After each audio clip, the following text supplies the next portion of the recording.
Good afternoon student.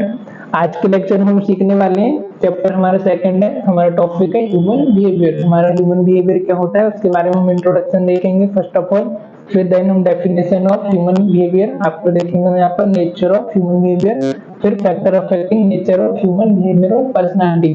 तो कौन कौन से फैक्टर है जिससे हमारा ह्यूमन बिहेवियर और हमारी पर्सनालिटी को अफेक्ट होता है। ठीक है, तो let's start with this lecture.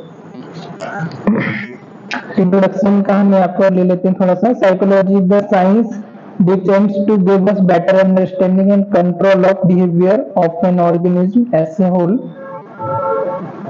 It investigates of human and animal behavior and mental and psychological process associated with the behavior. It means that psychology is science of behavior, scientific study of behavioral activity and experience. Okay.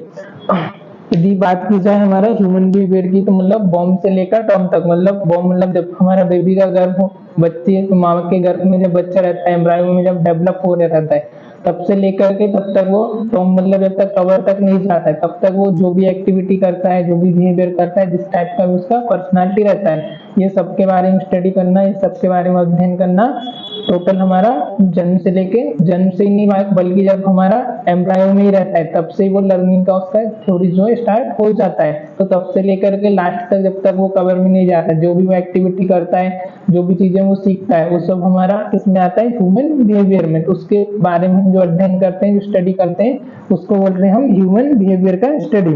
फिर इसका definition देख लेते हैं। The term behaviour represent a wide and comprehensive meaning. The term behavior include all motor activities like walking, swimming, dancing, running, etc. Cognitive activity like motor activity में कौन कौन सी activity आती है हमारी, जो कि हम फिजिकल लेवल पर कर रहे हैं, हमारी बॉडी से कर रहे हैं, जैसे कि मूवमेंट हो गया, चलना फिरना हो गया, वॉकिंग टॉकिंग हो गया, उसके बाद हमारा स्विमिंग हो गया। और अदर एक्टिविटी जो भी हम कर रहे हैं ये किसमें आ जाता है हमारा, जो रिलेटेड टू लोकोमोशन मूवमेंट से रिलेटेड है, एक जगह से दूसरी जगह पर जाना, हाथ ऊपर उठाना नीचे करना, ये सब किसमें आता है हमारे लोकोमोटर एक्टिविटी में। ठीक है, उसके बाद आती है हमारी कॉग्निटिव एक्टिविटी। कॉग्निटिव मतलब जो हमारे माइंड के लेवल पर चल रही है, जैसे सोचना, समझना, परसीव करना, किसी चीज के बारे में हमारा कुछ धारणा होना, ये सारी चीजें किसमें आ जाती है हमारी कॉग्निटिव एक्टिविटी में, जो कि हमारी मेंटल प्रोसेस के ऊपर होती है, हमारे माइंड के लेवल पर होती है। Then affective activity like feeling, affective activity like feeling anxious and happy। अब इसके अंदर दूसरी एक एक्टिविटी और आती है, वो होती है हमारी अफेक्टिव एक्टिविटी, जैसे हमारा फीलिंग हो गया, इमोशंस हो गए, एंजाइटी हो गई, सैड और हैप्पीनेस। ठीक है, हमने यहाँ पर तीन देखा। फर्स्ट कौन सा, मोटर, जिसमें हम हमारी फिजिकल लिख के रखो। मोटर एक्टिविटी में कौन कौन सा आता है हमारा,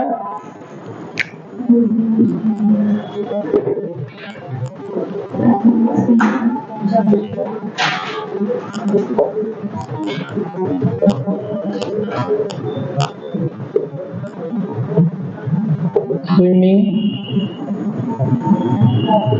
वॉकिंग, जंपिंग एक्सेट्रा, जो भी आप एक्टिविटी कर रहे हो, रनिंग, ये सब आ जाती मोटर एक्टिविटी में। उसके बाद कॉग्निटिव,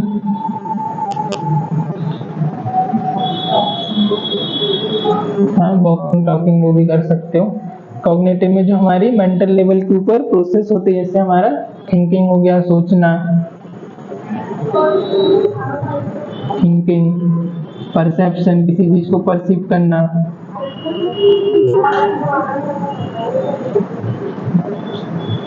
परसेप्शन हो गया, मेमोरी हो गया, लर्निंग हो गया हमारा सीखना, ये सब किसमें आ जाता है हमारे कॉग्निटिव लेवल पर। उसके बाद फिर इसके बाद एक और लेवल दिया यहाँ पर, अफेक्टिव।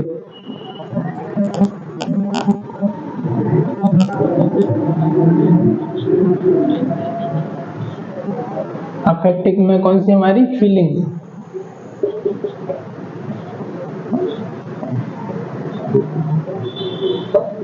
फीलिंग्स आ गई हमारी, इमोशन, इमोशन हो गया, हैप्पी, सैड, ये सब। ये किसमें आ जाते हैं हमारे इमोशनल लेवल पर, फीलिंग लेवल पर। तो ये सब का हम बिहेवियर के अंदर ही इन सब चीजों को इंक्लूड करते हैं, मोटर को भी करते हैं, कॉग्निटिव भी करते हैं, और हमारी जो फीलिंग्स होती है उनको भी हम इसमें बिहेवियर के अंदर ही इंक्लूड करते हैं। जैसे कि कल के लेक्चर में हमने देखा था कि बॉडी माइंड का रिलेशन होता है, तो आपका फीलिंग भी कहीं ना कहीं अफेक्टेड है या कॉग्निटिव भी आपकी अफेक्टेड है, तो वो बॉडी पर भी असर डालेगी। कॉग्निटिव में आ जाता है साइकेट्रिक पेशेंट है, तो वो चीजों को सही तरीके से परसीव नहीं कर पा रहे हैं, ठीक है, हमने उससे बोला कि ये क्या है, तो उसको नहीं पता ये क्या है, इसका फंक्शन क्या है, ये मार्कर पेन है, इसका यूज साइन करने के लिए होता है, एक साइन करने से इसकी भाई प्रधानमंत्री साइन कर दे या कोई सीएम साइन कर दे तो लाइफ बदल सकती है ना, एक पेपर पर। तो लर्निंग इसका ये डेफिनेशन नहीं दे पाएगा, उसको परसेप्शन के लिए नहीं होगा, मेमोरी शॉर्ट चीजें कुछ समय के लिए याद करेगा, कल पूछेंगे तो भूल जाएगा, है ना। तो ये किसमें आ जाता है हमारे कॉग्निटिव में। फिर अफेक्टिव में से उसकी फीलिंग, किसी हो सकता है कोई कुछ इवेंट हुआ उसके साथ, उसकी वजह से उसकी फीलिंग जो अफेक्ट हो रही है, इमोशनली वो ज्यादा एकदम सैड हो रहा है या ज्यादा हैप्पी हो रहा है किसी छोटी बात पर, ये सब अफेक्टिव में आता है। स्विमिंग, बोटिंग हो गया, जो फिजिकल लेवल पर हम एक्टिविटी करते हैं वो सब आ जाता है हमारे मोटर में। तो एक दूसरे से कोऑर्डिनेट करके, एक दूसरे से तालमेल जोल करके ही साथ में सब वर्क होता है। जैसे ऑर्गेनाइजेशन को चलाने के लिए टीम वर्क चाहिए, तो ऐसे ही इनका भी टीम वर्क रहता है सबका, ठीक है। अब ये कैसे अफेक्ट करता है इसके बारे में देखते हैं। फर्स्ट आता है हमारा बिहेवियर, फिर कॉग्निटिव एक्टिविटी। फर्स्ट हमारा जो भी बिहेवियर है, हमारा सोचने समझने का तरीका, वो क्या करता है हमारी कॉग्निटिव एक्टिविटी पर अफेक्ट करता है। ये लिख लिया।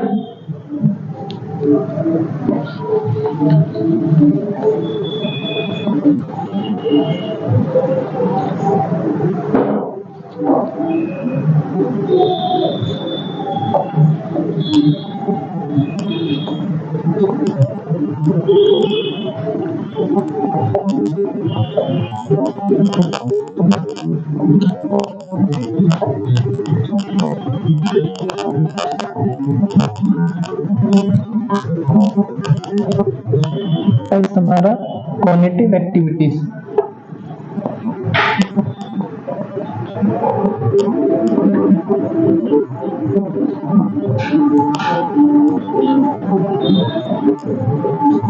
प्लस हमारा अफेक्टिव एक्टिविटीज।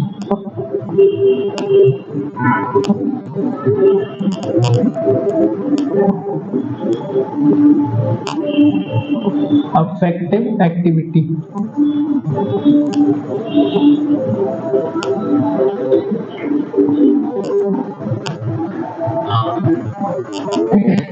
बिहेवियर कैसे डिसाइड होता है कॉग्निटिव एक्टिविटी से, कॉग्निटिव और अफेक्टिव। अब दिमाग में क्वेश्चन आ रहा है वो भी कॉग्निटिव क्या होता है ना। तो कॉग्निटिव होता है जो हमने अभी मोटर देखा, उसी का अनदर नेम है हमारा कॉग्निटिव एक्टिविटी। मोटर एक्टिविटी का ही दूसरा नाम है क्या, कॉग्निटिव एक्टिविटी।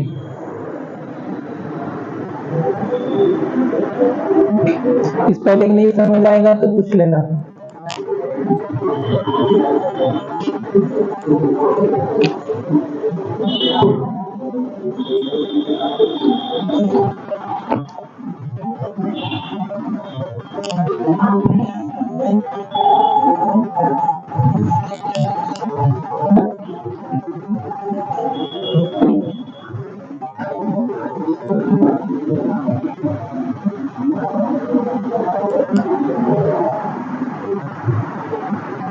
हो गया।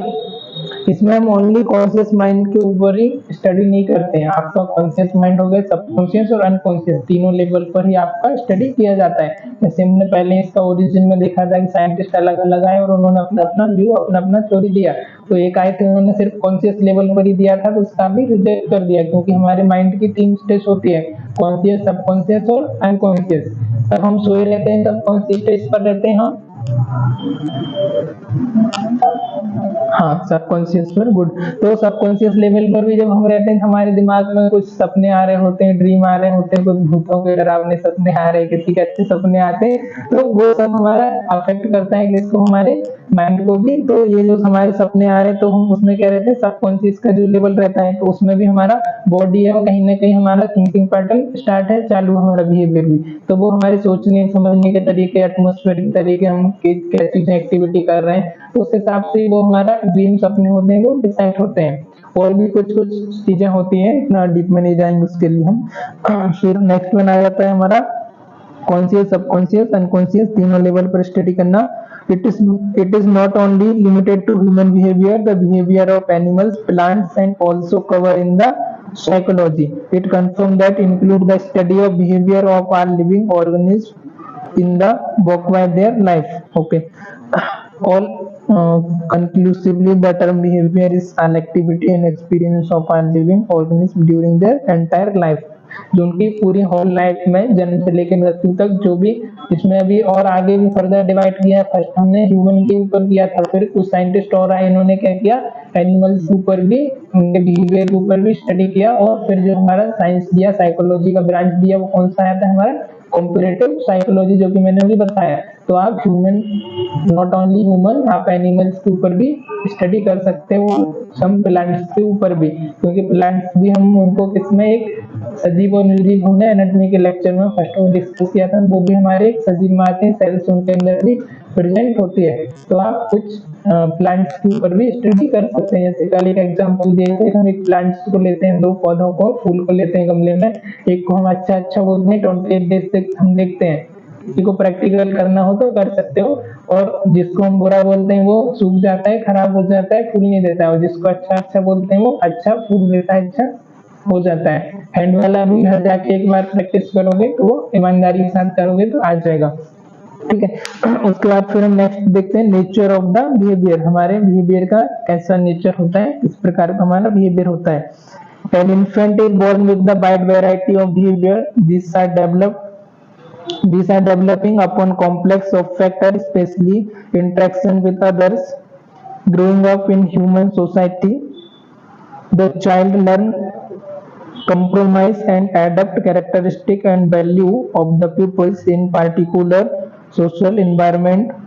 It varies greatly from place to place and from person to person, which allow for many similarities as well as difference among individuals. Nature of behaviour हमारा कैसे decide होता है, अब हर हर जो है, कोई भी पर्सन है, वो अलग अलग जगह से, अलग अलग एरिया, अलग अलग सिटी से है। अब बचपन में उसको कैसा इन्वायरमेंट मिला, कहते हैं भाई फर्स्ट जो गुरु होते हैं वो माँ बाप होते हैं, उसके बाद हम प्राइमरी स्कूल में जाते हैं, हमारे टीचर। तो हमको वहाँ पर किस तरीके का एटमोसफेयर मिला, कैसा हमने सीखा माँ बाप से, हमने क्या, इसका भी इफेक्ट पड़ता है भाई, हमने कौन सी संस्कृति में जन्म लिया, कौन सी उसमें लिया, है ना। जैसे कुछ हमारे हिंदू मुस्लिम हो गए, क्रिश्चियन हो गए, ईसाई हो गए, तो हम कोई चीजें फॉलो करते हैं, बचपन से हमको वो संस्कार मिले, वो हमने लर्निंग किया, वो हमने परसेप्शन किया, तो उसके ऊपर भी हमारा वो होता है। जैसे हम कई बार बोलते हैं कि यार ये इसका तो पहले ऐसे ही बिहेवियर है, इसके पापा का भी ऐसे ही है, ये अपने पापा पे गया है ना, कि इसके पूरे मम्मी पापा का बिहेवियर ऐसे ही है, इसका भी ऐसे ही है। तो हम जनरली किसी को बोल देते हैं, भले वो किसी का अच्छा हो या बुरा भी बिहेवियर है, तो बोल देते हैं कि यार इसका तो पापा का भी ऐसी बिहेवियर है, इसका भी ऐसे ही, गुस्सा हो जाता है छोटी छोटी बातों। तो एक तो हम क्या रहता है, जीन से भी हमारा ट्रांसफर होता है, कुछ हद तक हमारा हेरिडिटरी है, जो जीन्स हमारे ट्रांसफर होते हैं, तो वन जनरेशन से अनदर जनरेशन वो भी ट्रांसफर होता है, वैसा भी संस्कार बिहेवियर लेके जो हमारी बॉडी, हमारी आत्मा सोल है वो आती है। ठीक, उसके बाद क्या होता है, जैसे हमने मम्मी पापा जैसा हम देख रहे हैं घर में, वो चीज हम सीखते हैं, वो चीज हम समझते हैं। अब हमारे घर में यदि कोई स्पिरिचुअल हो रहा हो, कोई हमारी आरती पूजा हो रही हो, तो हम भी उसमें पार्टिसिपेट करते हैं, हम वो चीजें समझते हैं। उसी की जगह घर में लड़ाई झगड़े हो रहे हो और सोशल मीडिया और मूवीज वगैरह देख रहे हैं और टीवी पर, तो हम भी वही चीज देखेंगे, वही चीज सीखेंगे। किसी घर में लड़ाई झगड़े मारपीट के बारे में बात हो रही हो दिन भर, वो वही चीज एडेप्ट करेगा बच्चा, वही चीज सीखता है। तो जैसा हम चाहें, मैंने पहले बताया था कि वो जैसे बच्चे का जन्म होता है, तो वो कुछ हमारा संस्कार लेकर के पहले से ही पैदा नहीं होता, पहले से ही बर्थ नहीं लेता है। हाँ, जेनेटिकली थोड़े बहुत होते हैं, पर उनको भी हम चेंज कर सकते हैं, यदि कोशिश करें तो वो चेंज कर सकते हैं, थोड़े बहुत जेनेटिकली होते हैं।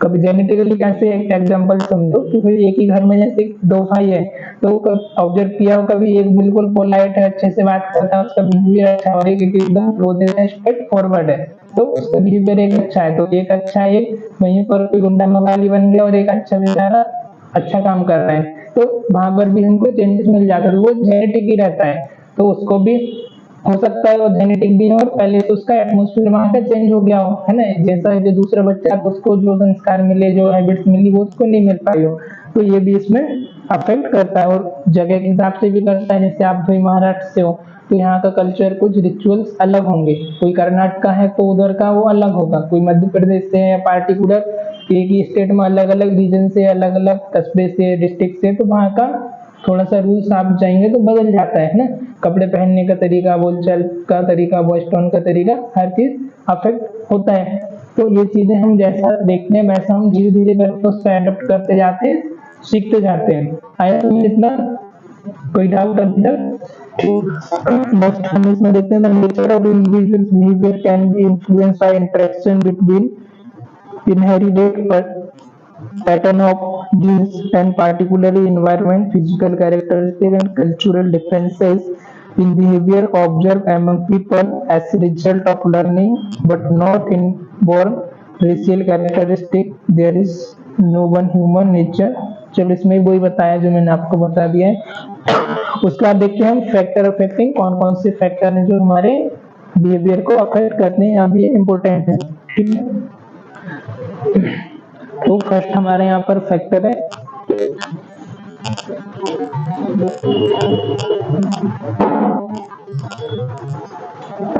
इसको भी कैटेगराइज किया है अलग अलग इन्होंने, फर्स्ट हमारा बायोलॉजिकल में किया है इन्होंने, फिर उसका सोशल फैक्टर। बायोलॉजिकल मतलब जो हमारी ह्यूमन बॉडी से ऑर्गन्स हो गए, केमिकल्स हो गए, ग्लैंड्स हो गई, इनकी वजह से इनकी वजह से जो चेंजेस होता है वो किस पे होता है, हमारा बायोलॉजिकल और फिजिकल, रिलेटेड टू हमारी फिजिक्स, बॉडी और इंटरनल ऑर्गन और केमिकल लेवल पर।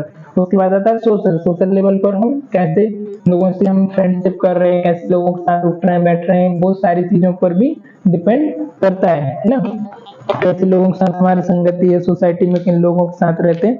तो अभी आ जाता है हमारा nature, factor affecting nature of behaviour, ये पॉइंट देख लेते हैं हम इसके अंदर। फर्स्ट हमारा बायोलॉजिकल,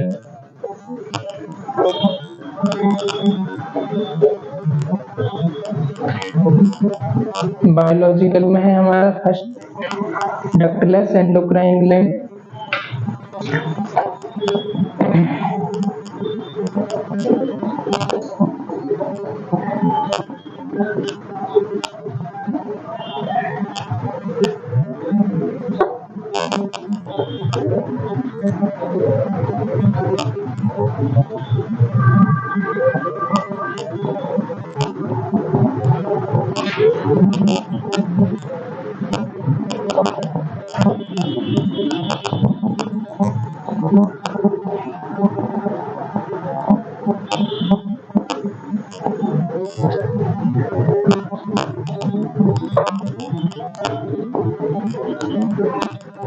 थायराइड ग्लैंड,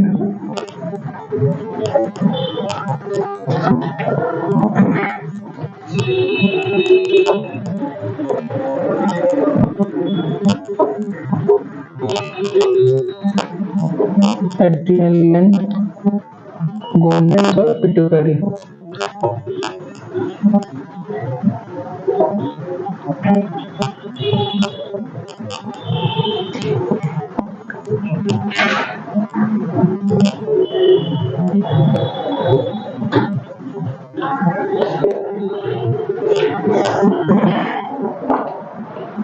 ग्लैंड्स क्या होती हैं अभी बताएगा कोई? हाँ, हिंदी में इसको बोलते हैं ग्रंथि, ठीक है, जो कि हार्मोन को सीक्रेट करने का। फर्स्ट हमारा पेनक्रियास, PANCREAS, फिर थायराइड है THYROID, एड्रिनल है ADRENAL, फिर गोनेट्स है GONDS, पिट्यूटरी है स्पेलिंग PITUITARY।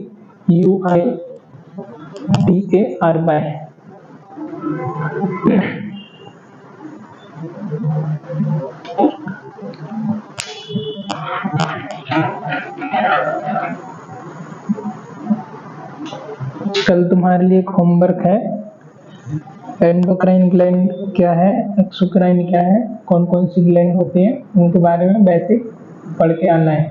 ठीक है, गूगल से पढ़ो, गूगल से पढ़ना, यूट्यूब से पढ़ो, बेसिक उनका पढ़ करके आना है। हो गया, अभी चैप्टर हुआ है क्या ग्लैंड वाला एनाटॉमी में? हो गया तो फिर पता होगा। हाँ ठीक है, तो ग्लैंड की यदि बात की जाए, थोड़ा सा समझ लेते हैं, अभी हम एनाटॉमी नहीं पढ़ रहे। तो एक्सोक्राइन होती है और एंडोक्राइन होती है।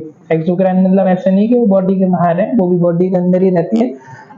उनका जो सीक्रेशन रहता है वो एंडोक्राइन जो होती है डक्टलेस होती है। ठीक है, उनका जो सीक्रेशन रहता है वो हमारी ब्लड स्ट्रीम में नहीं होता है ना, जैसे कि हमारी स्वेट ग्लैंड होती है, तो इसका जो सीक्रेशन होता है वो पसीने को स्वेट करने को बॉडी के बाहर एक्सक्रीट करने का होता है। उसके बाद कुछ एंडोक्राइन आती है जो हमारी इंटरनल कैविटी में इंक्लूड होती है, जिनका डक्टलेस होती है और डायरेक्ट इनका हमारी ब्लड वेसल से अटैच होती है। डायरेक्ट इनका सीक्रेशन किधर होता है? हमारी ब्लड वेसल्स में, हमारे सर्कुलेटरी सिस्टम में। ठीक है, तो इनका भी मेन रोल होता है मेंटली लेवल पर, पेनक्रियास। ठीक है, तो इसका पूरे का हम एक साथ ही देखेंगे, एक एक करके जितना। जैसे कि पेनक्रियास है, तो पेनक्रियास का फंक्शन होता है इंसुलिन को बनाना। तो इंसुलिन क्या करता है? हमारे ब्लड के लेवल में डायबिटीज को, शुगर को कम करता है, शुगर को मेंटेन करके रखता है। तो किसी पेशेंट में इंसुलिन कम बन रहा है तो उसको डायबिटीज हो जाता है, शुगर की बीमारी हो जाती है, शुगर डिसीज हो जाती है। तो अभी इसको यदि शुगर होगा, अब इसमें हम समझेंगे कि हार्मोनल लेवल पर हमारी बॉडी में जो भी चेंजेस हो रहा है, कैसे हमारे ब्रेन को भी वो अफेक्ट कर रहा है। तो शुगर का फंक्शन क्या होता है भाई? एनर्जी प्रोवाइड करने का टिश्यूज को, मसल्स को, सेल को। अब वो शुगर ही कम बनेगा तो पेशेंट जो हमारा रहेगा वो लेथार्जी हो जाएगा, उसका काम करने में मन नहीं लगेगा, और पेशेंट को और भी कॉम्प्लिकेशन होंगे, मसल्स पेन होगा, बॉडी पेन होगा, थकान महसूस होगी उसको। तो उसका क्या मेंटल लेवल पर भी वो कहीं ना कहीं अफेक्ट करेंगी, है ना। तो ये सारी चीजें हम इसमें देखते हैं। फिर आते हैं हमारे थायराइड ग्लैंड। थायराइड ग्लैंड का जो ज्यादातर फंक्शन होता है वो फिजिकल रोल में हमारे होता है। जैसे हमारा रेस्पिरेशन हो गया, फिजिकल ग्रोथ हो गया, हमारी ये थर्स्ट, प्यास लगना, खाना खाने की वो मतलब अर्जेंसी होना, ये सारी चीजों में इसका फंक्शन होता है हमारी हेयर ग्रोथ में और हमारी फिजिकल ग्रोथ में, बॉडी के लेवल पर। तो यदि हमारा थायराइड ग्लैंड प्रॉपर तरीके से वर्क नहीं कर रही, इसका कुछ भी इम्बैलेंस हुआ, तो हमको वहां पर ज्यादातर क्या देखने को मिलेगा? हमको लेजीनेस, फटीग, थकान, वीकनेस, ये सारी चीजें देखने को मिलेगी। तो उस कंडीशन में हमारे ब्रेन को भी वो अफेक्ट करेगी, हमारी मेमोरी को हो गया, इंटॉलरेंस खो गया, फॉरगेटफुल, जल्दी से हम कुछ भी याद करेंगे और वो चीजें भूल जाएंगे, है ना। जैसे अभी आप नॉर्मल और अच्छा खाना पीना खा रहे हैं, वो चीजें समझ आ रही, इसकी जगह थोड़ा सा कुछ बीमार हो जाओ, कुछ हो जाओ, तो वो चीजें उतना काम में भी आपका मन नहीं लगेगा, पढ़ाई में भी, सीखने में नहीं लगता है। तो इस चीज को रिलेट करके समझो। उसके बाद आती है हमारी adrenal gland. Adrenal gland secret adrenaline को सीक्रेट करती है, रिस्पॉन्सिबल होता है हमारे sexual characteristic of male and female दोनों में। उसके बाद नेक्स्ट हमारा और बिहेवियर में भी ये हमारे रोल करता है, ह्यूमन का बिहेवियर में। और ये हमारा फाइट एंड फ्लाइट रिस्पॉन्स पे भी काम करता है। अब फाइट एंड फ्लाइट रिस्पॉन्स क्या होता है? एक अच्छा इंटरेस्टिंग है, समझते हैं। जैसे कि आप कहीं जा रहे थे, ठीक है, कौन कौन सुनना चाहता है? सभी सुनना चाहेंगे, ठीक है। हम एक बार जंगल, जैसे हम रास्ते से कहीं जा रहे थे, ठीक है, जंगल का रास्ता था, और हम बढ़िया अच्छे अपने धुन में गाने सुनते हुए मौज मस्ती में जा रहे थे, पेड़ पौधों को देखते हुए, और हमने देखा अचानक से हमारे सामने शेर आ गया। ठीक है, अब जैसे ही शेर आ गया, अब हम उससे, हम दिमाग में हमारे अचानक से आएगा, या तो फिर हम वहां से भाग जाएंगे, या सोचेंगे चलो इसके साथ लड़ाई करें, या कुछ हमारे पास है इसको उठा के हम मार दें। तो उस समय जैसे ही हमको शेर दिखेगा, तो हमारा जो कंडीशन है हमारी बॉडी के लेवल पर है, केमिकल पे है, हार्मोनल है, हम नॉर्मल तो नहीं रहेंगे ना, नहीं रहेंगे। हमारे टाइम क्या होगा? स्वेटिंग हो जाएगी, एकदम बहुत ज्यादा पसीना आएगा, हम एकदम से घबरा जाएंगे, डर जाएंगे, है ना। हार्ट रेट बढ़ जाएगी, हमारा रेस्पिरेशन रेट बढ़ जाएगा, और सोचेंगे कि अब तो मुझे कैसे भी यहाँ से बच के निकलना है, कैसे भी भागना है ना। या फिर कुछ आपके पास होगा, फिर आप सोचेंगे कैसे मैं इससे फाइट करूं, कैसे मैं इसके साथ बचूं, इससे कैसे मैं लड़ाई करूं। तो वहां पर दो रिस्पॉन्स आ रहे हैं, वहां पर आप क्या रिएक्शन ले रहे हो? या तो आपको वहां से भागना है, या फिर उसके साथ फाइट करना है। तो उस कंडीशन में जो हमारी बॉडी के केमिकल लेवल पर चेंजेस हो रहे हैं, मैंने बताया, फिजिकल पर आपका हार्ट रेट बढ़ जाएगा, आपकी आंखें एकदम बोलते हैं ना, आंख खुली की खुली रह गई, बोलते हैं हमको कैसा एकदम से देख लिया, तो आपके पिंपल्स डायलेटेड हो जाएंगे, एकदम से बहुत ज्यादा पसीना आ जाएगा, घबरा जाओगे, हार्ट बीट बढ़ जाएगी और आपका रेस्पिरेशन रेट है वो भी इंक्रीज हो जाएगा। तो ये रिस्पॉन्स कैसे आया हमारी, हमने फिजिकल लेवल पर कुछ चीज देखी, सेल को देखा और एकदम से हमारी बॉडी में वो केमिकल लेवल पर भी, ऑर्गन लेवल पर भी चेंजेस हो गया। तो ये आ जाता है हमारे फाइट एंड फ्लाइट रिस्पॉन्स में। ठीक है, तो इसका जो मेन रोल होता है, ये कौन हमारा सीक्रेट करता है, एड्रिनल ग्लैंड, जो कि हमारी किडनी होती है उसके ऊपर है एड्रिनल ग्लैंड होती है।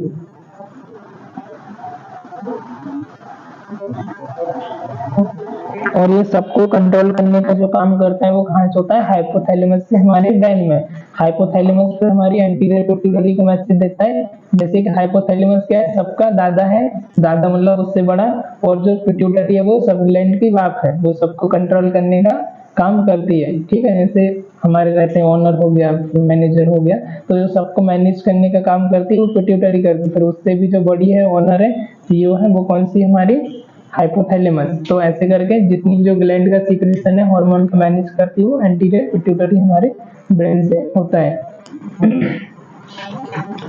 फिर नेक्स्ट आता है हमारा फिजिक्स, हमारी बॉडी का फिजिक्स लेवल पर हम कैसे इसको परफॉर्म करते हैं।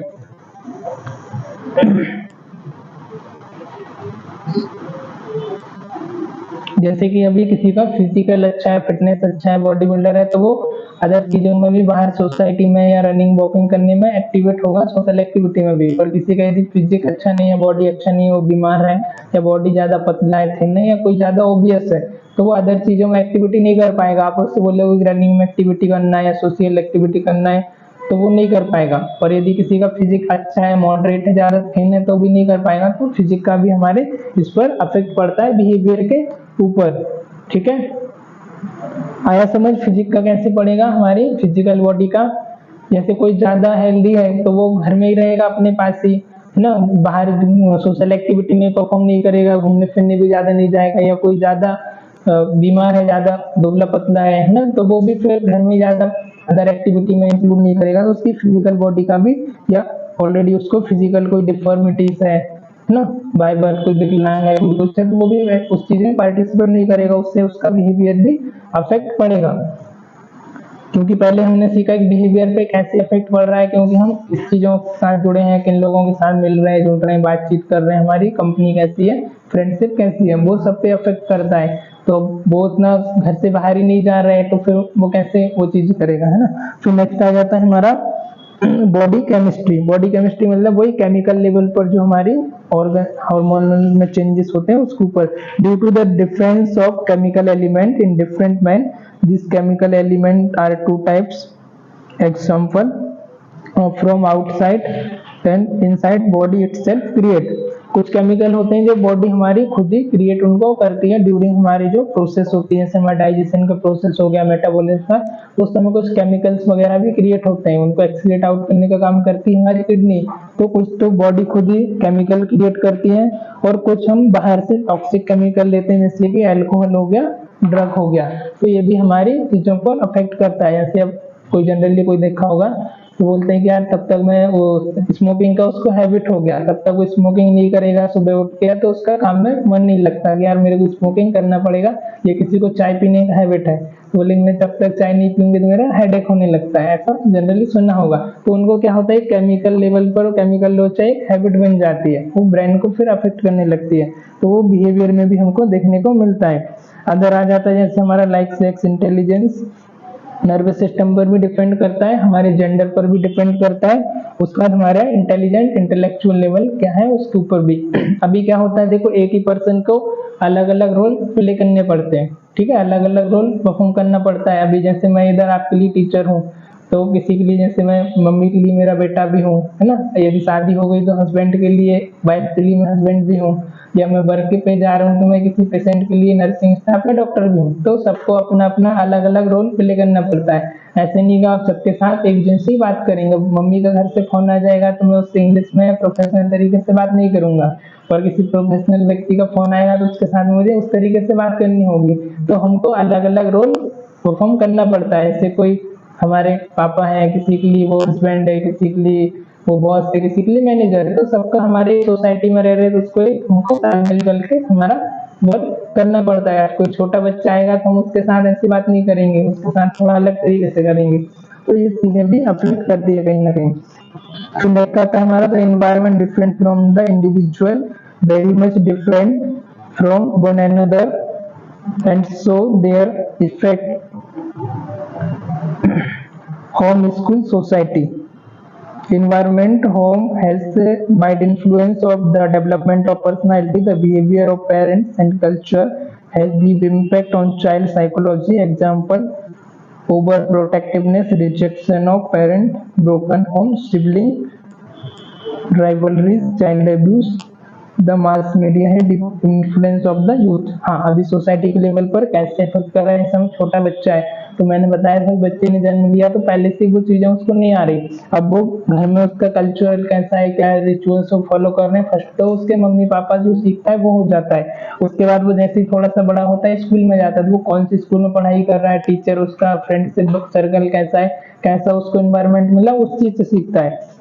उसके बाद फिर नेक्स्ट आ जाता है हमारा पेरेंट्स का, हमारा जो फैमिली का बैकग्राउंड है वो कैसा है, हमारा जॉइंट फैमिली है या हमारी फैमिली में जो सिबलिंग्स वगैरह है वो एक दूसरे के साथ झगड़ा कर रहे हैं, एक दूसरे के साथ कंपटीशन चल रहा है, या हम लोग साथ में मिलके रह रहे हैं। कई बार क्या रहता है सेपरेट फैमिली रहती है, वो कोई घर के लिए कोई जमीन के लिए लड़ाई झगड़ा चल रहा है ना, किसी का अच्छे से न्यूक्लियर होता है, ज्वाइंट फैमिली रहती है तो ज्वाइंट फैमिली में रहता है तो अच्छे से जैसे कि पहले रहता था, जैसे हमारे राम भगवान थे तो उनका जो कितनी तीन तीन माँ थी, तो वो कभी भी अपने बेटे को मतलब एक दूसरे से अलग नहीं मानती थी कि यार ये सगा नहीं है या मेरा सगा बेटा है ना।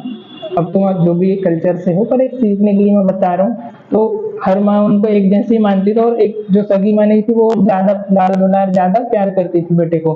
तो ऐसे ही हमारा किस फैमिली में हम है। उसके बाद आ जाता है फिर हमारा ओवर प्रोटेक्टिवनेस। अब ये भी इम्पोर्टेंट है, कई पेरेंट्स ऐसे रहते हैं जो बच्चों को ज्यादा प्रोटेक्ट करते हैं, यार छोटी छोटी चीजों पे भाई बाहर नहीं जाना, ऐसा नहीं करना, वैसा नहीं करना, ये चीज नहीं करना, वो चीज नहीं करना, उसको ज्यादा सुपरविजन में रखते हैं, है ना, ज्यादा उसको प्रोटेक्ट करने की कोशिश करते हैं। कुछ पेरेंट ऐसे रहते हैं जो भाई चलो फ्रीडम दे दिया तुमको, जो करना है वो करो। उसके बाद कुछ पेरेंट्स ऐसे आते हैं, हमारा रिजेक्शन बाय पेरेंट्स मतलब उनको रिजेक्ट कर दिया। तो हम क्या देखा है यहाँ पर, ओवर प्रोटेक्टिव। जैसे कुछ पेरेंट्स रहते हैं वो चाइल्ड को ज्यादा प्रोटेक्ट करके रखते हैं, भाई ऐसा नहीं करना, ये नहीं करना, यहाँ नहीं जाना, वहां नहीं जाना, इससे बात नहीं करना है, उसके साथ नहीं जाना है ना। तो वो एक क्या रहते हैं, उसको प्रोटेक्ट करके रखते हैं। अब जब तक ऐसा है हम किसी चीज को नहीं समझेंगे नहीं जानेंगे तो वो कहते हैं भाई हाँ यस किया मैंने, तब तक हम किसी चीज को नहीं सीखेंगे समझेंगे तब तक हमको नहीं आएगी। तो हमको चीजें ट्राई करेंगे तो हमें एक बार गिरेंगे, गिर के उठेंगे उससे। भाई एग्जाम्पल के लिए मेरे ही लेता हूँ, बचपन में साइकिल चलाना सीख रहा था तो घर वाले पहले ही बोलते कि यार एक्सीडेंट हो जाएगा, हाथ पैर टूट जाएंगे, साइकिल से गिर जाएगा। साइकिल चलानी नहीं देते तो मैं कैसे सीखता। मैंने एक बार गिरा, दो बार गिरा, चार बार गिरा, फिर साइकिल को ऐसे चलाया कि कभी गिरे ही नहीं। तो सीखना है भाई, साइकिल भी आपको सीख कर आप साइकिल भी चला सकते हो, और नहीं सीखे तो फिर हेलीकॉप्टर उड़ाना भी मुश्किल है। नहीं ऐसा नहीं, उल्टा हो गया। मतलब यदि देखो आप सीख कर तो हेलीकॉप्टर भी उड़ा सकते हो, और नहीं सीख रहे हो तो फिर आपको साइकिल चलाना भी मुश्किल होता है। ऐसा है, उसका अपोजिट बोल दिया। तो अभी ऐसे फिर रिजेक्टेड पेरेंट्स, मतलब कुछ पेरेंट्स ऐसे होते हैं जो जैसे कि कोई पड़ोसी आएगा या रिश्तेदार आएगा तो बोलेंगे यार ये लड़का तो कोई काम का ही नहीं है, ये तो ऐसे ही फालतू घूमता रहता है, वाहियात है, ना पढ़ाई करता है ना कुछ करता। तो हमेशा सबसे ऐसे ही बोलते रहते हैं। जैसे 10th क्लास में अब भाई कोई फेल हो गया तो उसको सपोर्ट नहीं कर रहा है, बोलेंगे मेरे को तो पहले से ही पता था ये फेल होने वाला है, जिंदगी में कुछ नहीं कर पाएगा। तो उसके अंदर क्या हो गया, एक इंफीरियर कॉम्प्लेक्स आ गया। उसको उसकी जगह मोटिवेट करना था कि चल यार बेटा फेल हो गया कोई बात नहीं, अगली बार फिर पास हो जाएगा, कौन सा भी जिंदगी खत्म हो गई है ना, कुछ और कर ही लेगा अच्छा से अच्छा। तो हम मोटिवेट नहीं करते हैं। ये थोड़ा सा हमारे स्कूल सिस्टम में भी होता है। जैसे वो स्कूल में जाता है तो वहां पर भी जैसे हम कुछ आगे का कुछ बड़ा सोच रहे हैं तो फिर टीचर बोलता है अरे इतना कुछ नहीं होने वाला है, ज्यादा बड़े सपने मत देखो यार, क्या बोलते हैं उसको, जितनी चादर उतने पैर पसारो, ऐसे कुछ कुछ चीजें। तो उसकी वजह से क्या होता है, वैसा हमारे ऊपर वो अफेक्ट पड़ जाता है। रिजेक्टेड मतलब जिनको फैमिली, जिस पेरेंट्स को बच्चों को एक्सेप्ट नहीं कर रही उसको रिजेक्ट कर दिया, वो वाला आ जाता है उसमें। फिर ब्रोकन होम्स मतलब आपका होम्स में कैसा है, आपका न्यूक्लियर फैमिली है। फिर सिबलिंग राइवल्स, चाइल्ड अब्यूज भी आता है। चाइल्ड अब्यूज में जैसे छोटे बच्चों से ज्यादा वर्क करवाना, लेबर वर्क वगैरह करवाना, ये चीजें चाइल्ड अब्यूज के अंदर आ जाती है। 18 साल से पहले वाले बच्चों को उनको क्या बोलना चाहिए, मेंटल और सोशल लेवल पर उनको क्या बोलते हैं, उसको प्रताड़ित करना, ठीक है। और राइवल्सीज मतलब जो भी हमारे सिबलिंग्स हैं, हमारे भाई बहन हैं जो फैमिली में, तो वो हमारे साथ किस तरीके से बिहेव कर रहे हैं, या हमारे साथ वो कंपटीशन कर रहे हैं, या हमारे उनके मतलब हमारे प्रति उनकी अच्छी भावनाएं, या हमसे वो लोग जल रहे हैं, तो ये चीजें भी हमारे ऊपर डिपेंड करता है हमारा बिहेवियर पैटर्न बनने में। फिर नेक्स्ट हमारा होम। ये child is not born social, rather he learn to be social. Example, potential for the wide variety of behaviour, this behaviour are open dependent upon complex factor, especially interaction with other. When he is born, he come close to touch with family members such as parents, sibling. इसमें भी home का जो हमारा environment है उसी के बारे में बताया है कि जैसा आपका सिबलिंग्स हैं, पेरेंट्स वगैरह हैं, आपका फैमिली कैसा, बैकग्राउंड कैसा है, तो वही चीजें आप लर्न करते हो, वही चीजें आप सीखते हो। फिर ओवर प्रोटेक्टिव चाइल्ड हो गया, become independent and totally insecure. चलो एक एग्जांपल देते हैं, बोर हो गए होंगे। जैसे कि अभी कोई जैसे एग्जांपल के लिए ले लेते हैं, मुंबई में कोई भी रिच फैमिली से है ना, अच्छा प्रोफेशनल फैमिली से है, अब उसने कभी लोकल में ट्रैवल नहीं किया है, ठीक है, लड़की है लड़का कोई भी अपने हिसाब से मान के चलो, तो आप लोग जैसे रेगुलर जा रहे हो तो आपको पता ही भाई कौन सा कोच कहाँ पर आने वाला है, सीट नंबर क्या, बर्थ नंबर क्या है, कैसे हमको ट्रेन में चढ़ना है और उतरना है तो कैसे उतरना है, ठीक है। जो डेली जाता है उसको पता है कि भाई स्टेशन आने वाला है, फटाक से गेट पास जाएगा और भीड़ धक्का देके वैसे उतार देगी। और जो कोई पहली बार आया उसको एक्सपीरियंस ही नहीं भाई लोकल चीज क्या होती है, कभी लोकल में गई नहीं है, अपनी एसी कार में घूमा BMW से एक बार में, तो उसको पता नहीं होता वो चीज, तो पहली बार आएगा तो क्या करेगा, उतरना था उसको बदलापुर, पहुंच जाएगा नेरल। क्यों? क्योंकि वो उतर ही नहीं पाएगा, भीड़ इतना रहेगा, वो सोचेगा इस साइड स्टेशन आएगा, इस साइड आएगा, भीड़ कितना है, कैसे क्या करूं, उसको पता ही नहीं चलेगा, वो उतर ही नहीं पाएगा, एक स्टेशन दो स्टेशन आगे पहुंच जाएगा ऐसा। तो उसने वो चीजें ऑब्जर्व नहीं करी, वो चीजें देखी नहीं है, तो उसको वो चीज नहीं पता, क्योंकि वो ओवर प्रोटेक्टिव में रहा।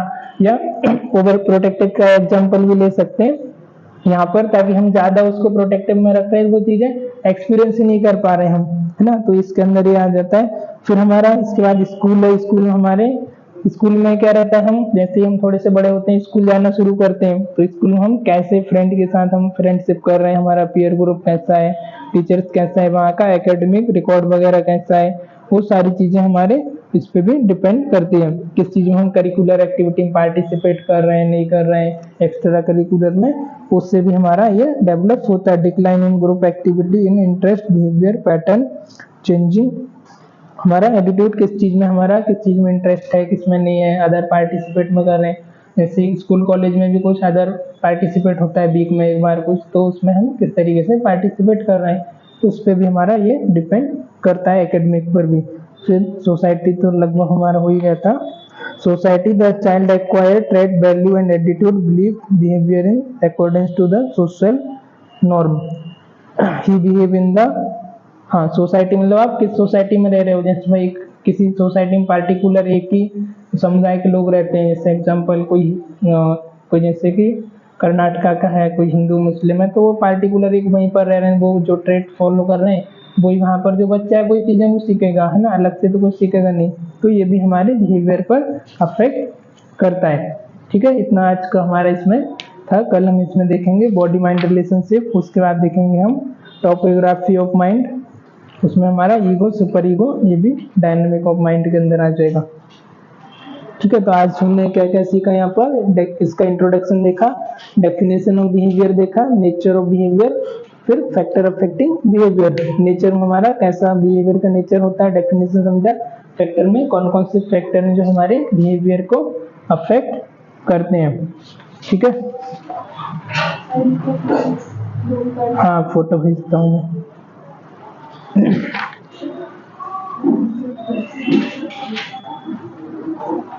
आया आज का लेक्चर समझ? तो ये साइकोलॉजी का इम्पोर्टेंस होता है हमारी डेली लाइफ में भी, नर्सिंग में भी, मतलब साइकोलॉजी हर फील्ड में होती है। आगे आप अभी एज कम है, अभी उतना एक्सपीरियंस नहीं किया है, तो आगे जब भी कॉर्पोरेट सेक्टर में जाओगे, जॉब करोगे, तो लोगों को समझने के लिए, बिहेवियर को समझने के लिए ये चीज़ें काम आती है साइकोलॉजी। हर फील्ड में, ऐसा नहीं कि नर्सिंग में ही है। अब ये हमारा नर्सिंग है तो हमारे लिए इसका क्या इम्पोर्टेंस है, अदर कुछ भी कोर्स करोगे उसमें भी साइकोलॉजी रहती है और डेली लाइफ में हमारी ये चीज़ें यूजेस होती है ना। तो ये चीज़ें हमको पता होना चाहिए। तो अदर जैसे सब्जेक्ट इम्पोर्टेंट है, ऐसा साइकोलॉजी भी इम्पोर्टेंट है। क्यों, जैसे छोटी छोटी बातों पे भी, जैसे मार्क्स कम आए तो हम दो लोगों को देखते हैं, एक के कम आए 45% बना वो तो भी खुश है, एक के 94 बने तो भी वो खुश है। तो आज के लोग हैं वो अपने खुशी से तो खुश है ही, पर दूसरों की खुशी से ज़्यादा दुखी है। कैसे, जैसे भाई क्लास में ही किसी लड़की का 94 आ गया, दूसरी का 93 आया, तो वो इसलिए दुखी नहीं है कि मेरा 93 आ गया, इसलिए ज़्यादा दुखी है कि मेरी फ्रेंड का 94 कैसे आ गया। है ना। तो जनरली ये सोसाइटी में भी होता है, किसी ने कार लेके आ गए तो हमको खुशी तो नहीं है, ये दुख हो रहा है कि यार इसने मेरे से बड़ी वाली कार कैसे ले ली। अब वो कंपटीशन करेगा कि मैं इससे बड़ी कार लेके आऊंगा, फिर उसने ले आया, फिर वो उसके साथ कॉम्पीट करेगा कि यार इसने ये कार कैसे ले ली, अब मैं इससे बड़ी लेके आऊंगा। तो ऐसा आजकल हो रहा है। अब हम लड़कों का क्या है, पास भी हो गए तो हम इतने में भी खुश हैं, 40%, 35 भी बन गए, चलो भाई ठीक है। लड़कियों का एक मार्क्स भी कम आया तो वो अपने उससे दुखी नहीं है, उसको लगता है कि यार ये इसका ज्यादा कैसे आ गया। ये ज्यादा होता है। ठीक है, चलो ठीक है, आज के लिए इतना ही। रिकॉर्डिंग स्टार्ट कर ली।